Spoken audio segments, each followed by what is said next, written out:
ॐ ज्ञानतिमिरन्धस्य ज्ञानाञ्जनशलाकया चक्षुरुन्मीलितं येन तस्मै श्रीगुरवे नमः। वाञ्छाकल्पतरुभ्यश्च कृपा सिन्धुभ्येव च पतितानां पावनेभ्यो वैष्णवेभ्यो नमो नमः।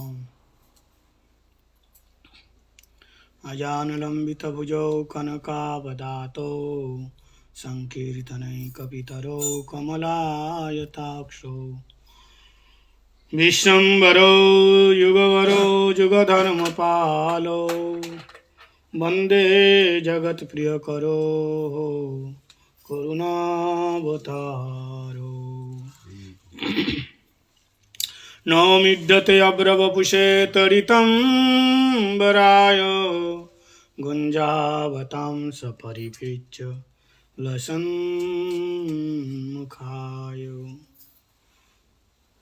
करावरचितराधापल्लववल्लरी के राधापदाङ्कविलसन् मधुरस्थली राधा जशोमत खगा बली के राधा विहार विपिने राधा विहार विपिने रमता मे मनः रमता मे मनः। यस्य प्रभाजस्य यस्यानुभव किल सतिसारमेकम् अध्यात्मदीपमतीत तितिर्षतां तमन्धं संसारिणां करुणः पुराणगुह्यं तं वैशसनमुपयामि गुरुमुनीनां। भक्ताविहीनाय अपराधलक्ष्यै क्षिप्ताशकामादितरङ्गमध्ये कृपामयि तं शरणं प्रपन्ना वृन्दे नमस्ते चरणारविन्दं। श्रीकृष्ण चैतन्य प्रभु नित्यानंद श्री अद्वैत गदाधर शिवासादि गौर भक्तविंद। हरे कृष्ण कृष्ण कृष्ण हरे हरे हरे राम राम राम हरे हरे। सर्वाज्ञस्मदे गुरुपाद पद्म नित्यलीला प्रविष्टं विष्णुपाद अष्टोत्तर शत श्री श्री श्रीमद् भक्ति वेदांत शिला बावन गोस्वामी महाराज जी के श्री चरण सरोज में अनंत अनंत कोटि साष्टांग दंडवत प्रणाम निवेदन करता हूँ। तत्पश्चात शिक्षा गुरुपाद पद्म नित्यलीला प्रविष्टं विष्णुपाद अष्टोत्तर शत श्री श्री श्रीमद् भक्ति वेदांत शिला नारायण गोस्वामी महाराज जी के श्री चरण सरोज में अनंत अनंत कोटि साष्टांग दंडवत प्रणाम निवेदन करता हूँ। रूपानुग गुरुवर्ग सरस्वती दंडीपादगण एवं समापस्थित सभी भक्तजनों के चरणों में दंडवत प्रणाम निवेदन करता हूँ। आज अहोभाग्य है, हम लोग साधु संघ में कृष्ण कथा श्रवण कीर्तन करने का सत्सौभाग्य प्राप्त किया है। आज हमारे श्रीमान रविंद्र प्रभु के गृह प्रांगण में हरि कथा कीर्तन और श्रवण करने का शुभ अवसर मिला है। हम लोग श्रवण कर रहे थे तीन दिनों से शिला रूप गोस्वामी पाद जी के विरचित उत्कलिका वल्लरी एक ग्रंथ है। ये ग्रंथ स्तोत्र काव्यम स्तवावली के अंतर्गत है। तो इसमें जो कीर्तन किया है, इसमें राधा कृष्ण का विरह भाव दिखाया। राधा रानी कैसे कृष्ण के विरह में निमग्न है। ये ग्रंथ जो आप देख रहे हैं, इसमें राधा रानी को आप देख सकते हैं। राधा जी किस दशा में है। राधा रानी मादनक महाभाव, जो महाभाव स्वरूपिणी श्रीमती राधिका ठाकुरानी, जो सारे श्रृंगार रस के मूल आद्या शक्ति है और परिपूर्ण रूप से कृष्ण जहाँ रसों का आस्वादन करके उन्मत्त हो जाता है, जो परिपूर्ण रूप से कृष्ण को आनंदित करती हैं और रस सागर में निमज्जित करती हैं श्रीमती राधिका ठाकुरानी, चाहे विप्रलंब भाव से हो चाहे संभव भाव से हो। राधा रानी का उद्देश्य होता है कृष्ण को प्रसन्न करना। तो उत्कल्लिका बल्लरी, इसका अर्थ किया, उत्कल्लिका मतलब सुतीव्र उत्कंठा, सुतीव्र उत्कंठा यानी व्याकुलता, तड़फन, और वल्लरी का मतलब लता यानी उत्साहमयी, विरहमयी, उत्कंठामयी लता, जिसके द्वारा कृष्ण को वेष्टन करके, आलिंगित करके, आश्लेष करके राधा रानी कृष्ण को संपूर्ण रस का आस्वादन कराती है। समझ में आया?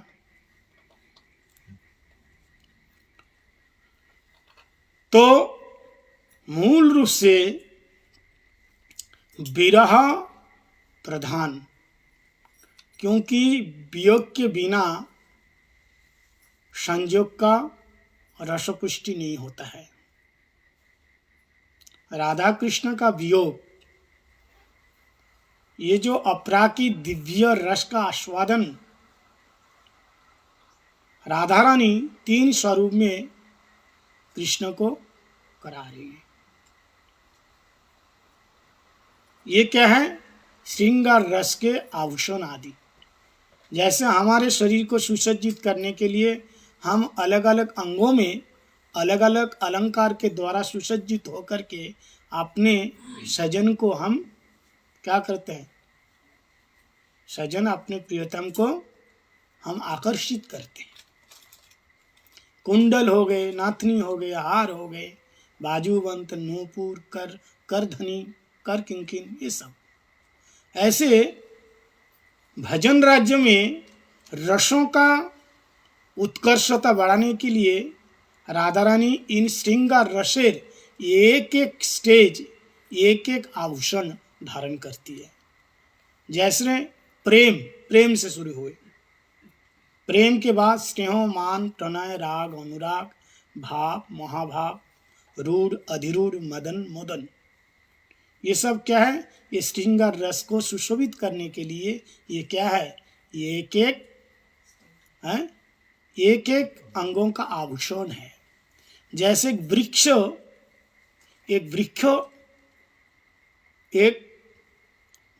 तब सुंदर दिखाता है जब उसके बहुत सारे शाखा प्रशाखाएं हो, केवल तनाव रहे, मूल कांड रहे और कोई उसकी टहनियाँ ना हो, पत्ते ना हो, फूल ना हो, फल ना हो, तो वो सुशोभित नहीं होता है, दिखता नहीं।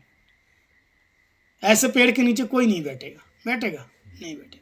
लेकिन वो हजारों टहनियों से, लाखों पत्तों से, फलों से, फूलों से सुसज्जित होए तो हर कोई उसके आकर्षित होकर के फूल के सौरभ से, फलों के सौरभ्य थे आकर्षित होकर के उसकी छाया में जाके बैठते हैं और फलों का रस आस्वादन करते हैं।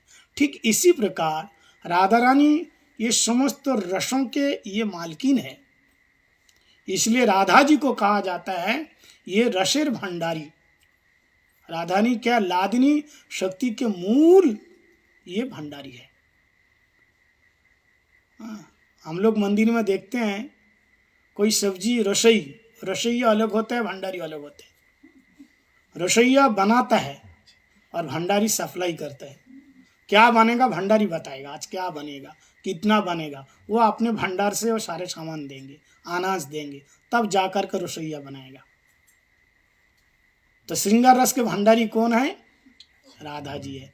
अगर ठाकुर जी को श्याम सुंदर को अगर रस आस्वादन करना है ना, तो राधा रानी के ही अनुगत्य में, राधा रानी की शरणागत होकर के, राधा रानी से मांग करके, प्रार्थना करके, काकुति मिनती करके राधा रानी से वो लेना पड़ेगा। बोले महाराज ये कैसे? कृष्ण तो रसवैश्य है ना, मूल तो है कृष्ण, तो फिर राधा रानी से क्यों? क्योंकि कृष्ण के अंदर जो आनंद है वो राधा है। समझ आया? कृष्ण के अंदर जो लादिनी शक्ति है वही राधा है। कृष्ण का जो स्वरूप है वही राधा है। कृष्ण का जो आनंद है वही राधा है। कृष्ण की जो आत्मा है वही राधा है। राधिका आत्मा तस्याः। आपको आनंद लेना है, ठीक है? एक बात बड़े ध्यान से सुनना। आपको आनंद लेना, अच्छा हम आनंद कैसे लेते हैं? कैसे लेते हैं आनंद?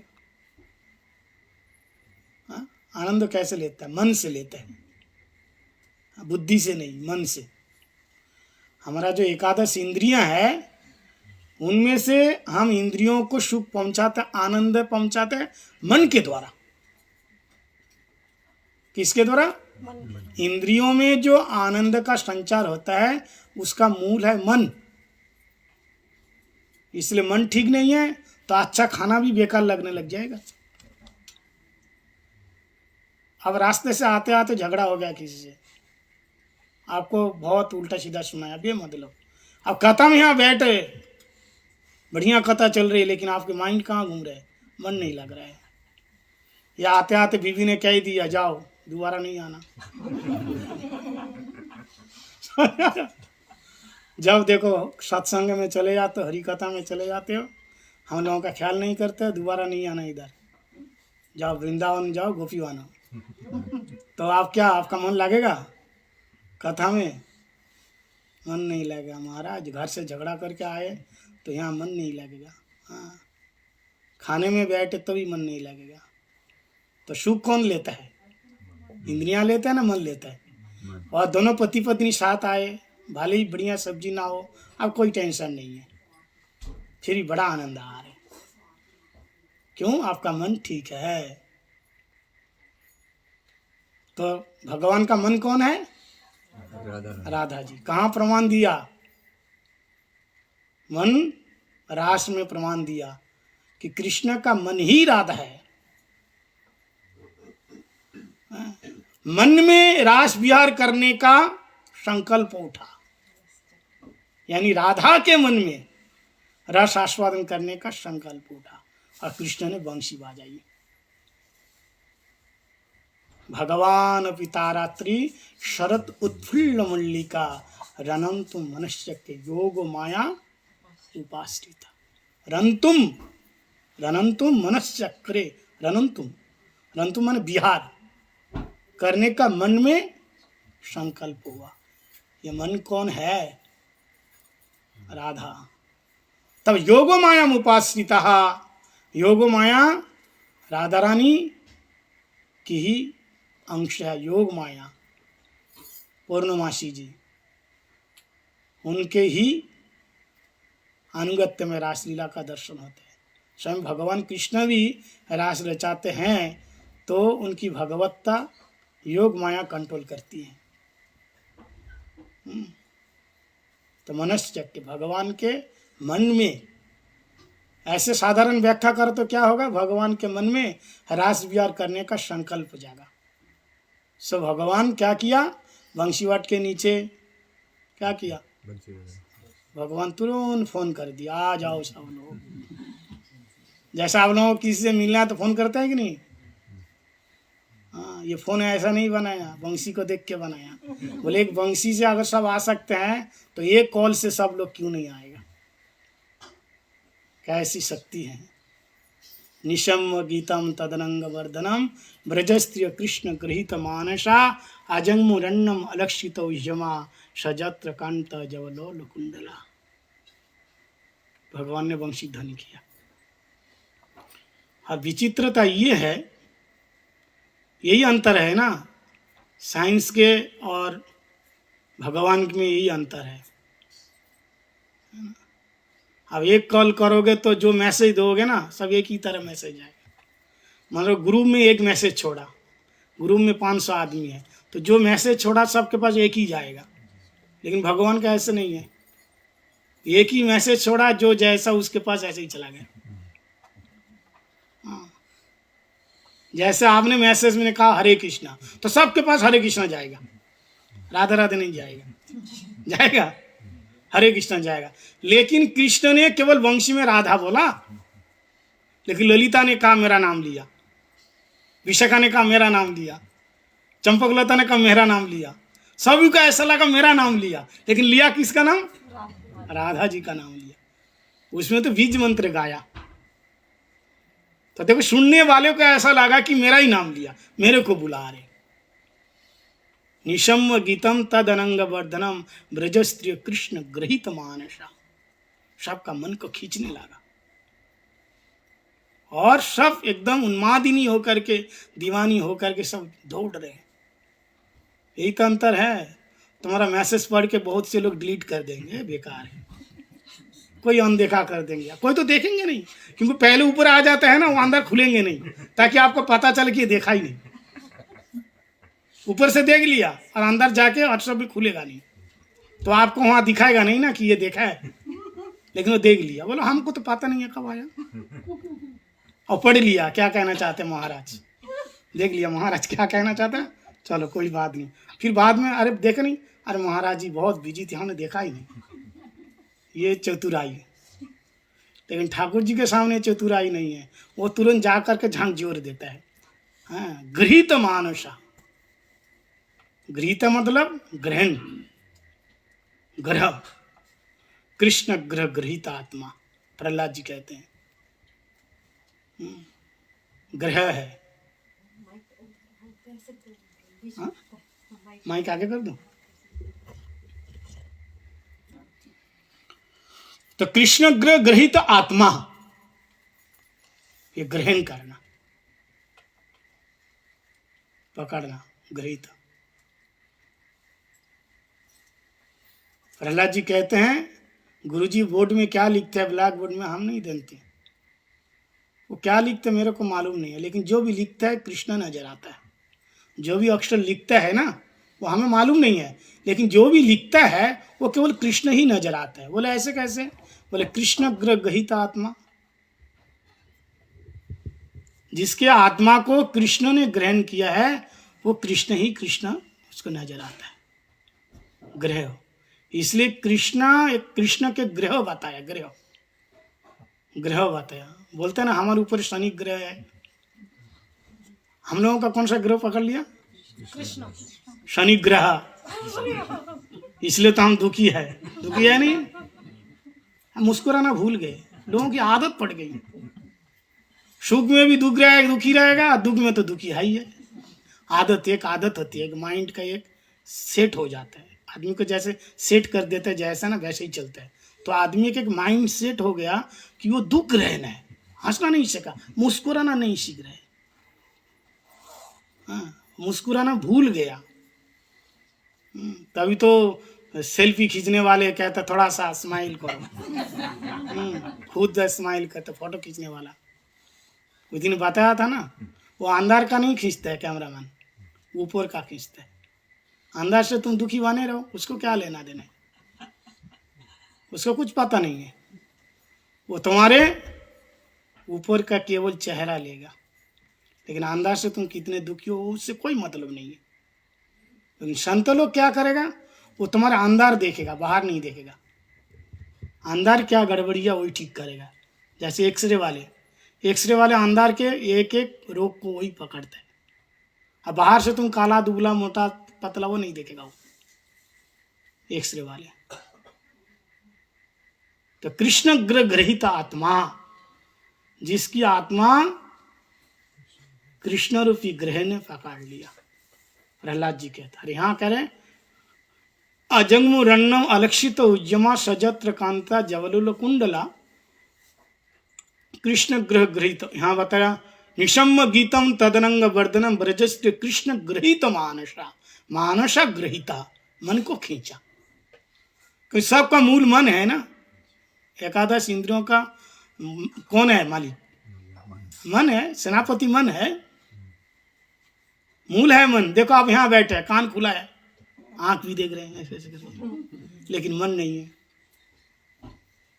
हाँ, सोच रहे कि महाराज को क्या पता है, हम कहाँ डोल रहे। पता है?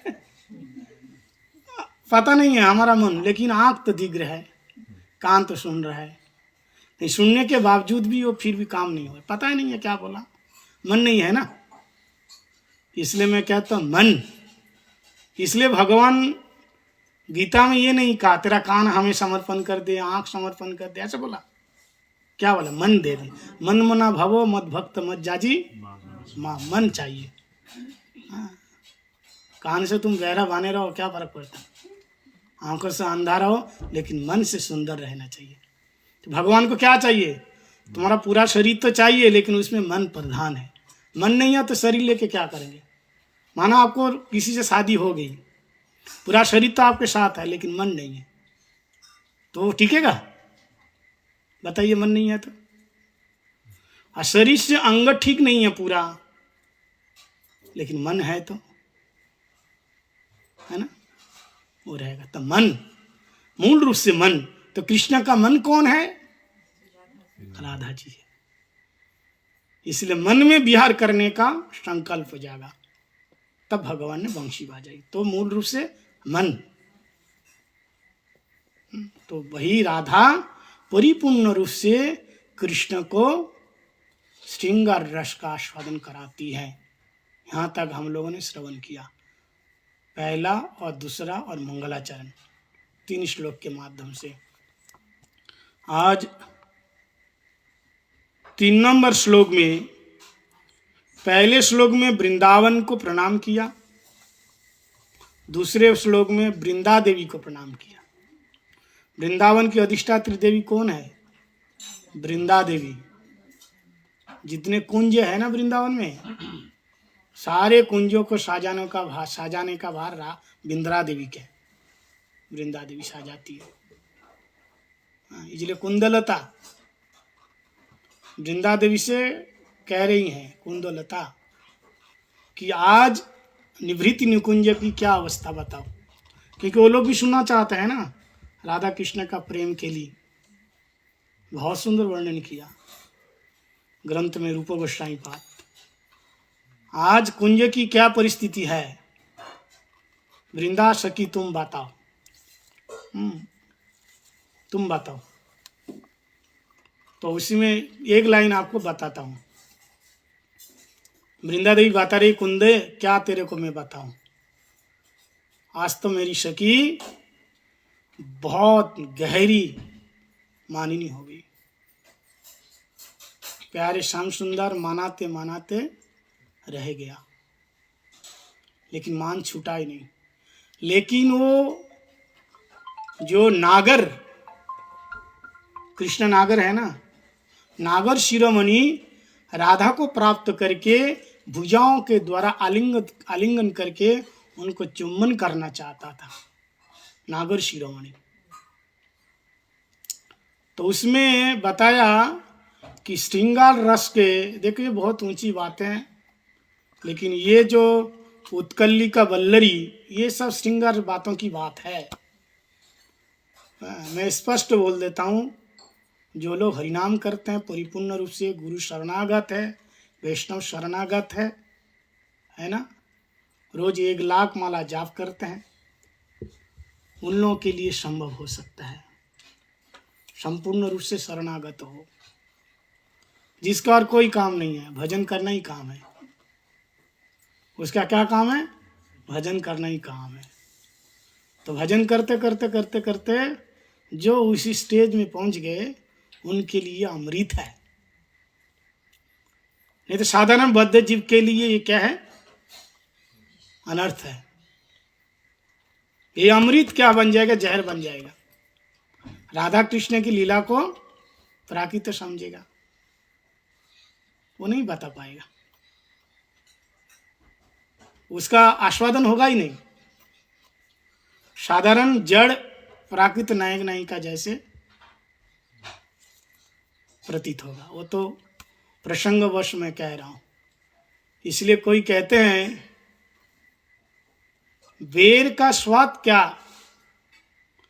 बेर कैसा था वो सवरी बताएगी, और उसको स्वाद जानो तो राम बताएंगे मीठा।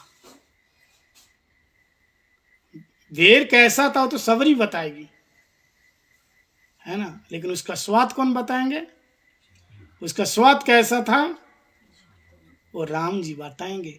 अगर बेर का स्वाद पूछो किससे? सवरी से नहीं, भगवान राम से। वो क्या क्या बताएंगे? मीठा। और जहर, जहर का स्वाद अगर शिव जी से पूछो तो वो नहीं बता पाएगा, वो तो मीरा बताएगी जहर का स्वाद अमृत जैसा। शिव जी पिया, जहर पिया, और मीरा ने क्या पिया? जहर नहीं पिया। मीरा जहर पिया?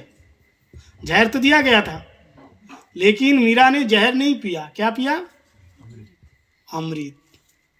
प्याला भर के उनको जहर दिया गया, लेकिन मीरा जहर का स्वाद मीठा बताएंगे, और राम जी बेर को वो भी मीठा बताएंगे। तो ऐसे वो परिस्थिति आने पर, वो स्टेज आने पर वो चीज, उसका स्वाद बदल जाता है। तो ये साधन भजन का सापेक्ष है, किसी प्रकार का अनर्थ ना हो, है ना। भजन कम करो लेकिन अनर्थ नहीं होना चाहिए, और जितने प्रचुर परिमाण भजन होता रहेगा अनर्थ उतना कम होता जाएगा। हम लोगों की एक विशेष आदत, सबसे बढ़िया खराब, बढ़िया बोल लो खराब बोल लो कुछ भी बोल लो, एक है जो कि हम लोग दूसरों को बहुत जल्दी हम दोष देख लेते हैं और उसी को निंदा कहते हैं अपने हिसाब से। उससे कोई जान नहीं, पहचान नहीं, मतलब नहीं, उसकी पूजा प्रतिष्ठा देख करके निंदा करने लग गए। ऐसा होता है कभी कभी। हाँ, नित्यानंद प्रभु ने कहा मैं सबको प्रेम दूंगा, कामी को दूंगा, क्रोधी को दूंगा, लोभी को दूंगा, लेकिन ईर्ष्यालु को, निंदुक को नहीं दूंगा। ये बात ध्यान रखना पड़ेगा। निंदा किसी प्रकार से, अगर भजन करना है, उन्नत होना है, तो इन सारी चीजों को साइड रख करके सबसे प्यार बांटो, भेदभाव नहीं, ऐसा भाव।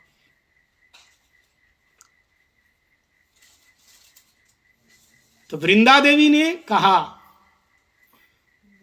वो कुंदलता से, आज निभृति निकुंज का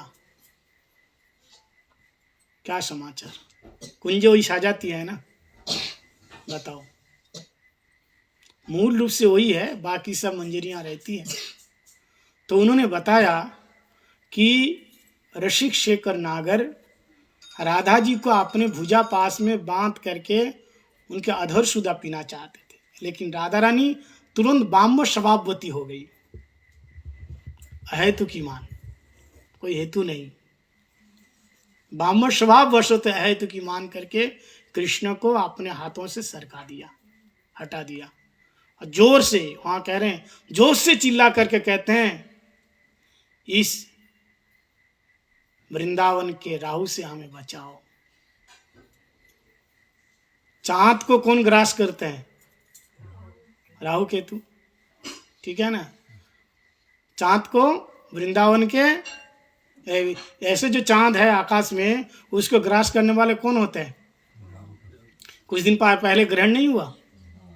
कुछ दिन पहले ग्रहण हुआ था, उस समय मैं अमेरिका में था, पूरा पूर्ण ग्रास ग्रहण, सूर्य ग्रहण था। तो चांद को ग्रहण करने वाला, ग्रास करने वाले कौन है? राहु केतु, राहु। तो कहते वृंदावन के चांद कौन है? श्री राधा जी। चंद्र चोकर गाते हैं ना, राधा मुख चंद्र चोकर, चंद्र है। तो उस वृंदावन के चांद को ग्रास कौन करते हैं? बोले कृष्ण रूपी राहु। कृष्ण रूपी राहु ग्रास करते हैं। इसलिए राधा रानी मानो अपने हाथों से कृष्ण को सरका के चिल्ला के कह रहे हैं इस वृंदावन के राहु से हमें कोई है तो बचाओ। रसिक, वहाँ लिखा और रसिक जनों को, जो रसिक जन है यहाँ लीला को देख करके बड़े ही आनंदित होते हैं, सुख का अनुभव करते हैं। लेकिन कृष्ण बड़े विरह में आतुर होकर के कृष्ण काकुवाणी के द्वारा राधा रानी को प्रसन्न करना चाहते हैं। तो ऐसे तो उत्कंठा है। उत्कल्लिका वल्लरी का मतलब सुतीव्र उत्कंठा मही लता, एक दूसरे के प्रति तीव्र उत्कंठा, ये इस स्तव्य काव्य में ये दिया है। तो तीसरा नंबर श्लोक में वृंदावन की अधिष्ठात्री देवी वृंदा देवी, पहले वृंदावन धाम की स्तुति करी, फिर वृंदा देवी से स्तुति किया, फिर तीसरे नंबर में भी वृंदा देवी से कह रहे हैं, प्रार्थना कर रहे हैं। क्योंकि वृंदावन के कृपा के बिना, वृंदा देवी की कृपा के बिना वृंदावन का निवास नहीं होगा। अब वृंदावन में निवास नहीं होगा तो वृंदावनीय लीला का रस आस्वादन नहीं होगा। इस श्लोक में क्या कह रहे हैं, एक श्लोक की व्याख्या सुनाएंगे। तवारण्य देवी ध्रुवमिह मुरारी विहरते सदा प्रेयसी इति श्रुतिरपि विरोतो स्मृतिरपि इति गत्वा वृंदे चरणारभिवंदे तव कृपाम कुरुष्व क्षिप्रम में फलतु नितरम तस्व बिटपि। ये 4 लाइन का श्लोक है, तीसरा नंबर। इसमें कह रहे हैं वृंदावन की अधिष्ठात्री श्री वृंदा देवी से प्रार्थना की जा रही है, वृंदा देवी से प्रार्थना की जा रही है, हे देवी वृंदे। देखो ये सब प्रार्थनाएं हमारे गोस्वामी लोग कर चुके हैं, हम लोगों को तो आता नहीं है प्रार्थना करना, आता है? हाँ, बस वृंदावन चले गए। बोले वृंदावन चले गए क्या कर का है? बोले लस्सी पी क्या है। क्या पी का है? लस्सी महाराज बहुत बढ़िया। घर से फोन आया, आते समय पेड़ा लेके आना। कभी फोन किया मिट्टी लेके आना? सच बताना। वृंदावन में जब गए घर वाला फोन किया कि मिट्टी लेके आना वृंदावन का? नहीं, पेड़ा लेके आना, वृंदावन से पेड़ा लेके आना। हाँ, नंदगांव में क्या पिए महाराज?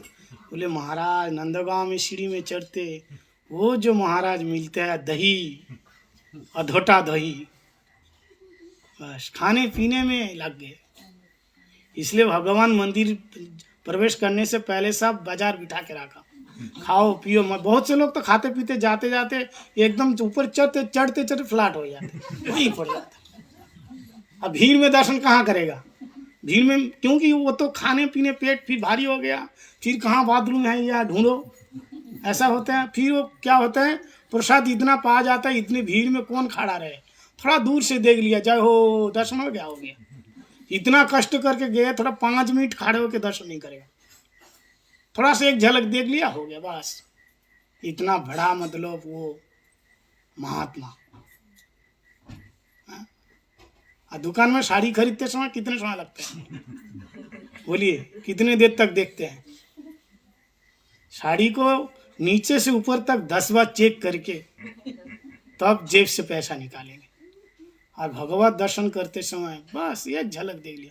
पूछ लेना, आप लोगों को परीक्षा करना है, दर्शन करके आए ना, चुपचाप कुछ नहीं बोलना। जैसे नीचे आएगा उस समय भी नहीं, गाड़ी में बैठेगा उस समय भी, उस समय में भी नहीं, जैसे उतर के मठ में आएंगे उस समय भी नहीं, खाने पीने के बाद हाथ धोए तब भी नहीं, जब लेटने जाएंगे तब पूछना आज बताओ जो मंदिर में गया था नंदगांव में ठाकुर जी कैसे पोशाक पहने थे? बोल नहीं पाएगा, देख लेना। उसको पूछो तुम दर्शन करके आया तो बताओ ठाकुर जी का ड्रेस कैसा था? दर्शन तो किया है, बताओ ड्रेस कैसा था? बिल्कुल बता नहीं पाएगा, क्योंकि ठीक से देखा नहीं। जो देखेगा वही तो बताएगा, ध्यान ही नहीं दिया। ज्यादातर लोग जाके क्या देखते हैं, मुख देख के चले आते हैं, चरण देखते ही नहीं।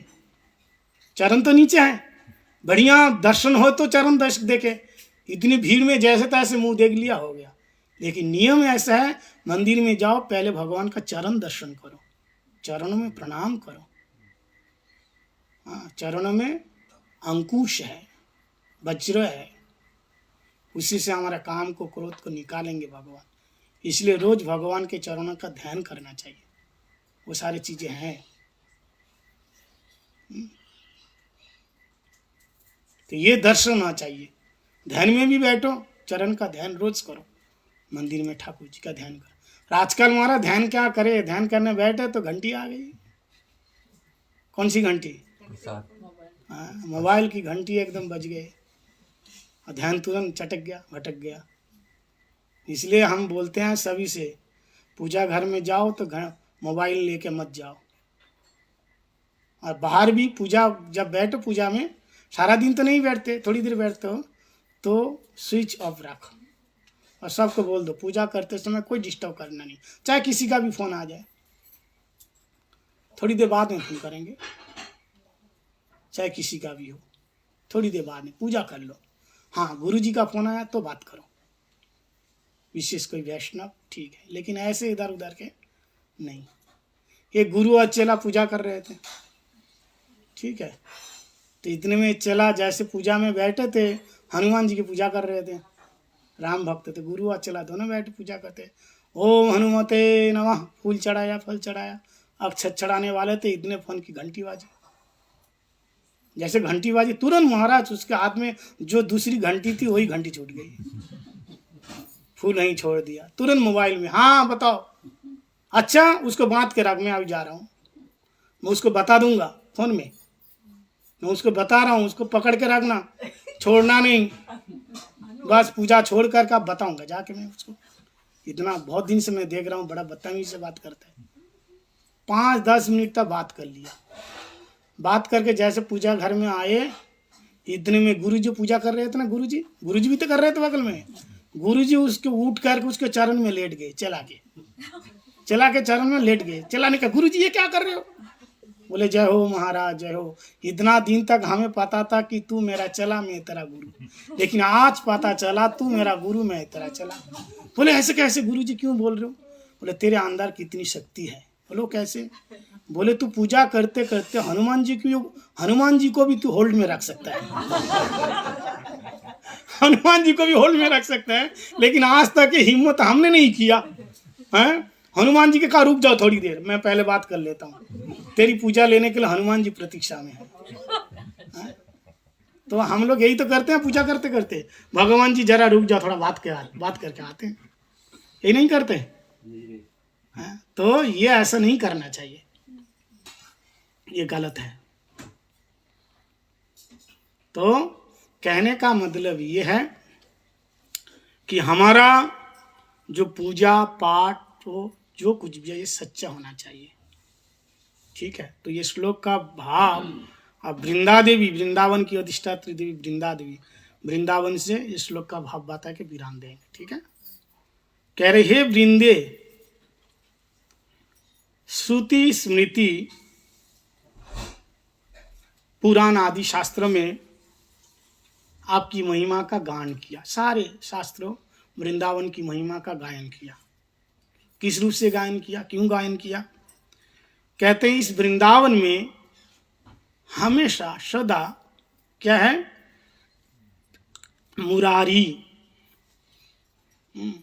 भगवान श्री कृष्ण का नाम है मुरारी। ये मुरारी कृष्ण राधा रानी के साथ, अपनी प्रेयसी राधा जी के साथ नित्य विहार करते रहते, ये वेदों में शास्त्र में कहा है।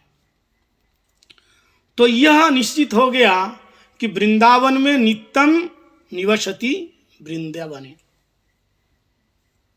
राधा कृष्ण का नित्य विहार स्थली है। वृंदावन क्या है? राधा रानी का नित्य विहार स्थली है। तो ऐसे जो वृंदावन धाम है, ऐसे वृंदावन में हमारी इच्छा क्या है? हमारी इच्छा है जिस वृंदावन में राधा कृष्ण का निवास होता है, विहार होते हैं, तो अगर आप मुझे कृपा कर दें, वृंदा देवी को कह रहे हैं भक्त, अगर आप मुझे कृपा कर दें तो वह वृंदावनीय लीला, राधा कृष्ण की लीला, वो भी हमें दर्शन करने को मिलेगा। मिलेगा कि नहीं?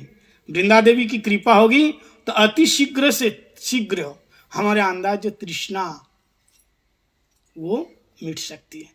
जैसे आपके पास घड़ा में पानी है और हम प्यास है, अगर आप पानी पिलाएंगे तब तो हम तृप्त होंगे ना, तो आपके हाथ में है।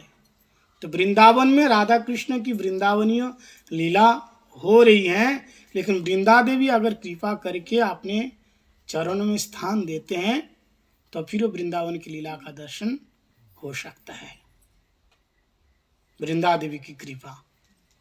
ठीक है, इस प्रकार से ये उत्कलिका वल्लरी में और बाकी बहुत सारे बहुत सुंदर सुंदर स्तव, ये काव्य, ये श्लोक में राधा कृष्ण के सुंदर सुंदर लीलाओं का वर्णन किया है। ठीक है, तो इस प्रकार से हरि कथा हरि कीर्तन श्रवण करो, साधु गुरु वैष्णव की सेवा करो यथा यज्ञ, जिसके जैसे साध्य, जिसकी जैसी अधिकार। हाँ, तो बता दिया, कुंदलता ने पूछा तो वृंदा देवी ने बाता, भगवान ने उसको, भगवान को राधा रानी ने हाथ से सरका दिया। राधा रानी और कृष्ण विरह में कातर होकर के रो रहा है। ये तो श्लोक के 4 लाइन का श्लोक है, 2 लाइन का श्लोक है, इसी का भाव बताया, विरह भाव को बताया। यहाँ कृष्ण विरह में कातर है। हाँ, तो आपने बोला कि जो रसिक जन है, हाँ, वो ये लीलाओं का दर्शन करके, ये लीला कौन दर्शन कर, रूप गोस्वामी का दर्शन कर रहे हैं, तभी तो लिख रहे हैं कि इनको मन में बड़ा सुख मिलता है, आनंद मिलता है। कि ऐसी क्यों मिलता है? बोले राधा रानी के द्वारा जब कृष्ण दुखी होते हैं तो हमारे गोस्वामी गुण बड़े सुखी खुश होता है। राधा रानी के द्वारा जब कृष्ण दुखी होते हैं, समझ में आया क्यों? क्योंकि वही कृष्ण लौट करके जब राधा रानी के चरण में लोटपोट होता है तो बड़ा आनंद मिलता है। क्यों? कि राधा रानी कृपामयी है, हमारा राधा दास्य प्रधान है ना। गोपियों को कब अच्छा सुख मिलता है? मंजरियों को, जब कृष्ण आकर के राधा रानी की सेवा करते हैं, उनके चरण में लोटपोट खाते हैं, तब सखियों को गर्व महसूस होते हैं, देखो मेरी राधा की कितनी बड़ी महिमा है, विश्व ब्रह्मांड के नायक उनके चरण में लोटपोट खा रहे, ये महिमा है। तो हम लोग जो गौड़ीय वैष्णव है, ये बहुत ऊंची बात है, लेकिन इसका मूल जो है इसमें बताया गया कि भक्ति, हमारे जो भक्तियां कृष्ण की भक्ति है, जो राधा रानी के अनुगत्य में जो कृष्ण भक्ति, अकेले कृष्ण की नहीं, राधा रानी के अनुगत्य में, राधा बिना, राधा विरह वो कीर्तन है ना, राधा भजन यदि मति नहीं भेला, कृष्ण भजन तब आकार ने गेला, आतप रहित सूरज नहीं जानी, कृष्ण विरह तब राधा, ऐसे कुछ कीर्तन है। तो ये कीर्तन है, तो मूल है। अगर राधा रानी का है तो कृष्ण दुखी तो हो रहा है, लेकिन ये विरह में भी आनंद है। श्रृंगार रस में अगर दुखी भी है तो फिर भी वो प्रेम रस को उत्कर्षण करने वाला है, उत्कंठित करने वाला वो आनंद है। तो कुल मिलाकर के बात ये है, हरि गुरु वैष्णव की है तो की कृपा हो तो इस रस का आस्वादन मिलेगा। जन्मा जन्मांतर घूमते घूमते हम लोग ऐसी एक संप्रदाय में आए जिस संप्रदाय से हम लोगों को ये सारी चीजें मिल सकती है। ठीक है, गौर प्रेमानंदे हरि हरि बोलो। हरे कृष्ण कृष्ण कृष्ण हरे हरे, हरे राम राम राम हरे हरे। तो महाराज जी, श्री रूप गोस्वामी ने ये लिखा है ग्रंथ, और विरह की तो